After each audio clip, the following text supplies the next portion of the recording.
नमस्ते guys and good morning. म चाहिँ यतिखेरमा चाहिँ पहरीमा छु र म चाहिँ यहाँ नमस्ते पासाङ लामु यातायातमा काठमाडौँ टु स्याब्रुसम्मको टिकट काट्न आएको छु। ल गाइस यतिखेर चाहिँ खाना ठाउँतिर छौँ।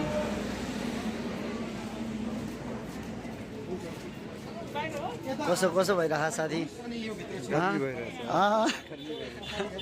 यतिखेर चाहिँ हामी आर्मी चेक पोस्टमा छौँ र यहाँबाट चाहिँ गोसीकुण्ड र लाङडाङ जानलाई टिकट काट्नु पर्ने रहेछ। पर पर्सन नेपालीलाई 100 रुपियाँ पर्ने रहेछ। फाइनली गाइस हामी माछापहरीबाट निस्केर यहाँ स्याब्रु बेसी आइपुग्यौँ है। अनि 9 घन्टापछि आज यहाँ आइपुग्यो र अब आज यो यहाँ चाहिँ दुईवटा बाटो रहेछ है। यताबाट चाहिँ पहिले पुरानो बाटो हो अरे, अनि हाम्रो ग्रुपहरू चाहिँ अब यहाँबाट जाँदैछ। ल गाइस आज चाहिँ हामी यहाँ पहिरो भन्दो रहेछ यो ठाउँलाई चाहिँ। अनि काठमाडौँदेखि आएर अनि सेब्रे बेससम्म गाडी आयो, गाडीमा चढेर आयो। गाडीमा चढेर आएपछि लगभग 2 घन्टा 2.5 घन्टाको यात्रापछि चाहिँ हामी यहाँ टक्क आज यो के भन्छ अरे पहिरो भन्ने ठाउँ रहेछ, अनि त्यहाँ पुग्यो। ल हामी चाहिँ यहाँ पुगिसक्यो अनि हाम्रो साथीहरू चाहिँ उता आउँदैछौँ, यहाँ छन् है त्यहाँ चाहिँ। अब आज चाहिँ डे 2 है। अब आज चाहिँ हामी यहाँ प्यारो भन्ने ठाउँबाट चाहिँ माथि जाँदैछ र आज चाहिँ खोइ लामा लजतिर पुग्ने भन्ने योजना छ। अब जहाँसम्म पुगिन्छ त्यहीँसम्म जाने हो। सरी गाइस, हिजो राति रात पर्नुको कारणले भिडियो गर्नु पाएन र यो चाहिँ हामी हिजो राति बस्यो। अनि यो ठाउँलाई चाहिँ घोरा टपेला भन्दो रहेछ। अनि पहिले चाहिँ पारिपट्टि खोइ स्कुल हो कि के एउटा रहेछ होइन। अनि हिजो हामी बसेको होटल चाहिँ यो हो है।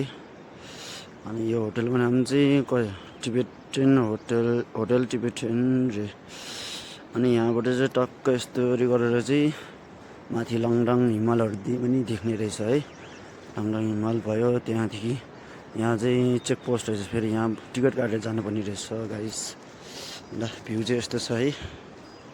ल गाइस आज चाहिँ हाम्रो डे 3 है।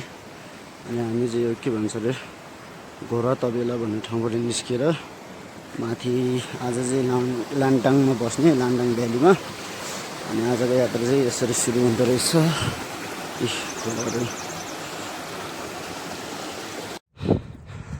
So guys finally we are at Langtang है। लाङटाङमा आइपुग्यो हामी चाहिँ।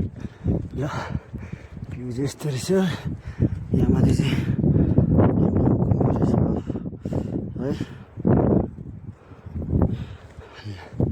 अब चाहिँ हाम्रो साथीहरू हिँड्दैछ। खतरै बनाएर रहेछ त यहाँनिर पनि। घरहरू पुरै आरसिसी उठाइरहेछ हाइट। यस्तो प्रकारको रहेछ है त लाङडाङ भ्याली ट्रेक भनेको। यहाँनिर छोटा न्युरो रहेछ।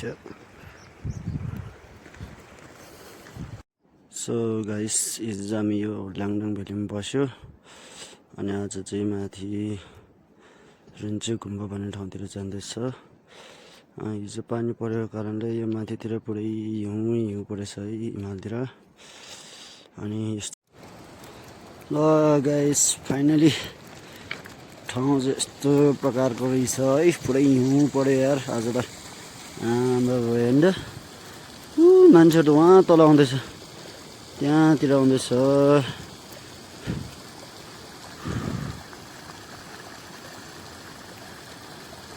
शून्यता र अन्धकार भित्रै बेलाएर इच्छाहरू मरिसक्यो। ल गाइस फाइनली केन्जेन पुग्यो है हामी चाहिँ। अनि आज चाहिँ हामी यहीँसम्म हो। अनि यहाँको भ्यू चाहिँ यस्तो रहेछ।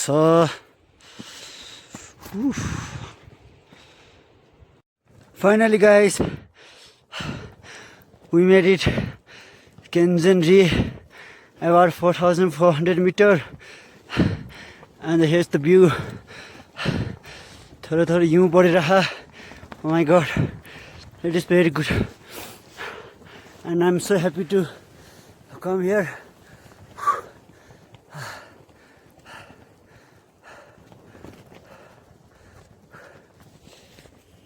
Look guys, this is the यूं पड़ रहा.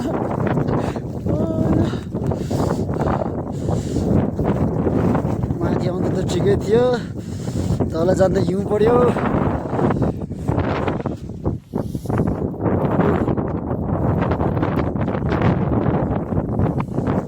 तर उमेर बढ्दै गएपछि चाहिँ लाज हुने रहेछ के घरमा बस्न पनि आफू यत्रो हुँदा पनि केही गर्न सके छैन होइन बाआमाको कमाइ खाँदै गर्दा अलिक कति अप्ठ्यारो नै हुने रहेछ कि घरमा मुख देखाउन पनि अनि रातभरि छटपट्टि के गर्ने कसरी गर्ने भन्ने कुरा मात्र आउने रहेछ क्या दिमागमा पनि हेर न मलाई तिमी फर्केर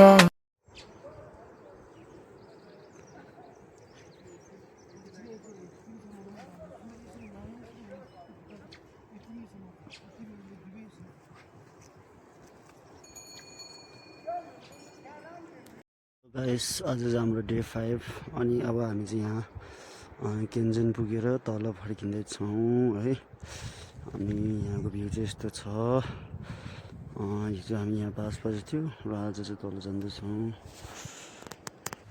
सो गाइस आज चाहिँ हाम्रो डे 6 है अनि हामी चाहिँ तल आज ब्याम्बो बस्न जाने अनि हामी हिजो माथि केन्जनबाट आयो र यता अस्ति बसेको ठाउँमा बस्यो टिप्टन होटलको र टपेलामा है आज चाहिँ हाम्रो डे 7 हामी चाहिँ यहाँ ब्याम्बो भन्ने ठाउँमा बस्यो हिजो राति र आज चाहिँ हामी यताबाट तल सेप्रेपेसी झरेर गाडी लिएर चाहिँ काठमाडौँतर्फ जानेछौँ है आज हामी यतिखेर म सेप्रेपेसीमा छु र यहाँबाट हामी गाडीमा जानेछौँ काठमाडौँ